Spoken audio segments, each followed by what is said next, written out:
वैवाहिक जीवन उद्ध्वस्त करतात नवरा बायकोच्या या सवयी। मित्रांनो, श्री स्वामी समर्थ। नवरा बायकोने या चुका करू नयेत। राग, एखाद्या गोष्टीवर वाद होणे ही सामान्य बाब आहे, मात्र रागामध्ये एकमेकांना अपशब्द वापरणे, अपमान करणे हे दाम्पत्य जीवनाचा पाया हलवू शकतात। त्यामुळे पती पत्नीने रागावर नियंत्रण ठेवावे। खोटे बोलणे, नवरा बायकोचे नाते हे प्रेम आणि विश्वासावर टिकलेले असते। एकमेकांशी खोटे बोलणे अथवा नात्यात फसवणूक केल्यास नाते संपण्याची भीती असते।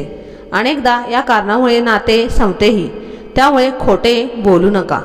खाजगी गोष्टी दुसऱ्याला सांगणे, नवरा बायको यांच्यातील खाजगी गोष्टी बाहेर न पडलेल्या बऱ्या असतात।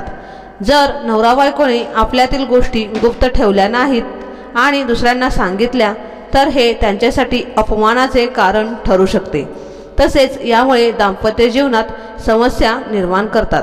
यासाठी आपल्या गोष्टी नेहमी गुप्त ठेवा आणि बाहेरचे लोकसुद्धा या गोष्टीचा फायदा घेऊ शकतात।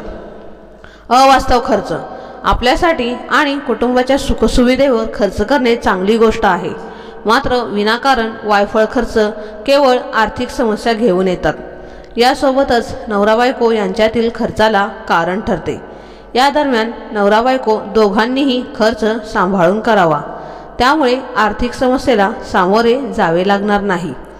मर्यादाचे उल्लंघन, नवरा बायकोच्या नात्याची एक मर्यादा असते, ती कधीही पार करू नये।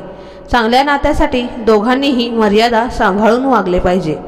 नवरा बायको यांच्यातील खाजगी गोष्टी बाहेर न पडलेल्याच बऱ्या असतात। नवरा बायकोचे नाते हे प्रेम आणि विश्वासावरच टिकलेले असते। तर मित्रांनो आणि मैत्रिणींनो, आजचा हा व्हिडिओ तुम्हाला कसा वाटला ते मला नक्की कमेंटमध्ये सांगा आणि कमेंट बॉक्समध्ये श्री स्वामी समर्थ लिहायला विसरू नका। असेच आपले नवीन व्हिडिओ पाहण्यासाठी आपल्या चॅनलला सबस्क्राईब करा, लाईक करा आणि शेअर करा। भेटूया असंच आपण पुढच्या व्हिडिओमध्ये। तोपर्यंत धन्यवाद।